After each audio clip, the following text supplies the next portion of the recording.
Hello વિદ્યાર્થી મિત્રો, હું છું વિજય પટેલ. બાયોલોજીની અંદર આપનું હાર્દિક સ્વાગત કરું છું. આજે ફૂગના બીજા વર્ગ વિશે આપણે વાત કરીએ ધોરણ 12 સાયન્સ પ્રકરણ નંબર 2 ની અંદર. તો બીજો વર્ગ છે આપણો કે આસ્કોમાઇસિટીસ. ફૂગનો બીજો વર્ગ આસ્કોમાઇસિટીસ વર્ગને એક બીજું પણ નામ આપવામાં આવ્યું છે, જેને કોથળીમય ફૂગ તરીકે પણ ઓળખવામાં આવે છે. તો યાદ રાખજો કે આસ્કોમાઇસિટીસને કોથળીમય ફૂગ તરીકે પણ ઓળખી શકાય છે એ વર્ગનું નામ. બીજું, બહુકોષી. જે પણ ફૂગ જોવા મળતી હોય એ બહુકોષી જોવા મળતી હોય. બહુકોષી સ્વરૂપે એનું એક ઉદાહરણ આપ્યું પેનિસિલિયમ. મોટા ભાગની આસ્કોમાઇસિટીસ વર્ગની અંદર ફૂગ એ બહુકોષીય સ્વરૂપે જોવા મળે છે. એનું એક ઉદાહરણ પેનિસિલિયમ છે. અને ભાગ્યે જ એ એક કોષીય સ્વરૂપે જોવા મળે છે, જેનું ઉદાહરણ ઈસ્ટ છે.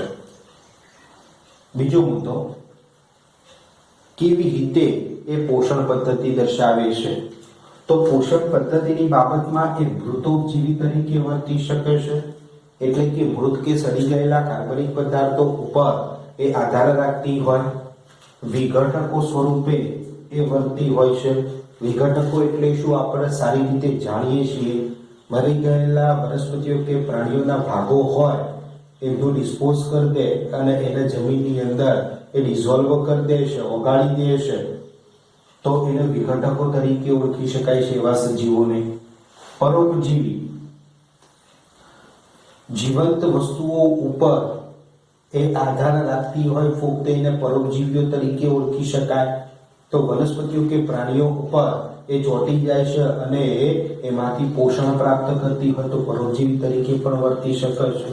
બીજું, છાણભક્ષી, એટલે કે જે પણ પ્રાણીઓનું મળમૂત્ર હોય, છાણ હોય છે, એ છાણનો જે કોવાટ હોય છે એ કોવાટનું પોષણ તરીકે માધ્યમમાં યુઝ કરી અને એના ઉપર વિવિધ ઉગતી જોવા મળે છે, બિલાડીના ટોપ સ્વરૂપે. આ રીતે તો છાણભક્ષી છે, પરોપજીવી તરીકે, વિઘટકો તરીકે, મૃતોપજીવી તરીકે એ આ ફૂગ એ ફેલાયેલી તમને જોવા મળે છે. બીજું, કવક જાળ કેવી હોય છે? તો કવક જાળ શાખિત જોવા મળે છે. શાખિત હોય, આ રીતે શાખાઓ પડતી હોય તો શાખિત ફૂગ જોવા મળતી હોય છે. અને પડદા યુક્ત હોય છે. આગળ આપણે વાત કરી હતી પડદામય અને પડદા વિહીન. તો એક કોષ કેન્દ્રની અંદર એક જ કોષની અંદર એક જ કોષ કેન્દ્ર એ જોવા મળતું હોય. આ રીતે હોય ફૂગનો તંતુ, તો એની અંદર વચ્ચે પડદાઓ આવેલા હોય, જેની અંદર દરેક કોષ કેન્દ્ર એ સેપરેટ હોય છે. તો એના અનુસંધાનમાં એને પડદા યુક્ત કહેવામાં આવે. તો એના પડદા યુક્ત કહેવાય કવક જાળ. બરોબર. પછી આવે છે કે બહિર્જાત રીતે કણી બીજાણુઓ સ્વરૂપે અલિંગી પ્રજનન કરે છે. એટલે કે આની અંદર જે બીજાણુઓ ઉત્પન્ન થતા હોય એ બીજાણુઓ કવક સૂત્રના બાહ્ય સ્વરૂપના માધ્યમમાં કવક સૂત્રના બાહ્ય માધ્યમની અંદર આ રીતે ઉત્પન્ન થતા હોય તો એને બહિર્જાત રીતે બીજાણુઓનું સર્જન કહેવાય. આ કવક સૂત્ર છે અને કવક સૂત્રના ફરતે એ બીજાણુઓ ઉત્પન્ન થાય છે, તો એને બહિર્જાત રીતે. તો આ બહિર્જાત રીતે ઉત્પન્ન થતા બીજાણુઓ કેવા સ્વરૂપે હોય? કણી, એક નાના ટીપા સ્વરૂપે હોય છે, એક નાના ટપકા સ્વરૂપે હોય છે. કણી બીજાણુઓ સ્વરૂપે એ અલિંગી પ્રજનન દર્શાવે છે. અને આ કણી બીજાણુ અલગ પડે અને જો પણ ફેલાય છે ત્યાં આગળ નવા નવા કવક સૂત્રનું નિર્માણ કરે છે અને કવક સૂત્ર જોડે કવક જાળનું નિર્માણ એ કરતા જોવા મળે છે. બરોબર. બીજું, અલિંગી પ્રજનનની અંદર કેવો ભાગ ભજવે છે? તો અલિંગી પ્રજનનની અંદર અલિંગી પ્રજનન આપણે જોઈ ગયા કણી બીજાણુઓ દ્વારા. હવે લિંગી પ્રજનનની અંદર એ કેવા સ્વરૂપે હોય? તો ફળકાઈ જેવી વિશિષ્ટ રચના એની અંદર ઉત્પન્ન થાય છે. ફળકાઈને તમે એક સ્વરૂપે ગણી શકો ઘણી બધી એ બીજાણુધાનીઓ ભેગી મળી અને શું બનાવે છે? એક ફળની રચના કરે છે. તો એ ફળની અંદર ઘણી બધી બીજાણુધાનીઓ હોય જેને ફળકાય તરીકે ઓળખાય છે અને આ ફળકાયને ફળધાનીકાય તરીકે પણ ઓળખી શકાય છે. આ ફળકાયની રચનાની અંદર બીજાણુધાનીઓ હોય અને બીજાણુધાનીઓની અંદર એ બીજાણુઓ જોવા મળતા હોય કે જે લિંગી પ્રજનન, આગળ આપણે લિંગી પ્રજનન ભણી ગયા ફૂગના સંદર્ભમાં સંયુગ્મનની ઘટના અને ફળકાયની રચના. તો એના અનુસંધાનમાં એ સંયુગ્મનની ઘટના દ્વારા ફળકાયનું નિર્માણ કરે છે, બીજાણુધાનીઓનું નિર્માણ કરે છે. તો લિંગી પ્રજનન એ સંયુગ્મનની ઘટના દ્વારા એ પ્રાપ્ત થતું હોય છે. બીજું ઉદાહરણ સ્વરૂપે એસ્પરજીલસ લિંગી પ્રજનન અને અલિંગી પ્રજનનની અંદર એ જે આ આસ્કોમાઇસિટીસ ફૂગ છે એના ઉદાહરણોમાં એસ્પરજીલસ, ક્લેવિસ્ટેમ્સ અને ન્યુરોસ્પોરા. આ ફૂગ એ મોટા ભાગે એ લિંગી પ્રજનન પદ્ધતિ મેક્સિમમ દર્શાવતી હોય છે. બીજી આ વર્ગની ફૂગ ખરી એ ખાવા માટે પણ યુઝ થતી હોય છે. તો ખાવા માટે યોગ્ય ફૂગ એ કાળા રંગની હોય જેને મોરેલ્સ તરીકે ઓળખાય છે અને પીળા રંગની ફૂગ હોય તો એને બફેલ્સ તરીકે ઓળખાય છે. તો આ કાળા રંગની મોરેલ્સ અને બફેલ્સ એ આહારની અંદર યોગ્ય પોષણ માધ્યમ પૂરું પાડે છે, પોષણ આપણને પૂરું પાડે છે. એટલે ફોરેનની અંદર, ભારતની અંદર તો કલ્ચર નથી પણ ફોરેનની અંદર આ ફૂગ એ મેક્સિમમ ખવાતી જોવા મળે છે. બરોબર? તો આ એક હતી આસ્કોમાઇસિટીસ એ વર્ગની ફૂગ.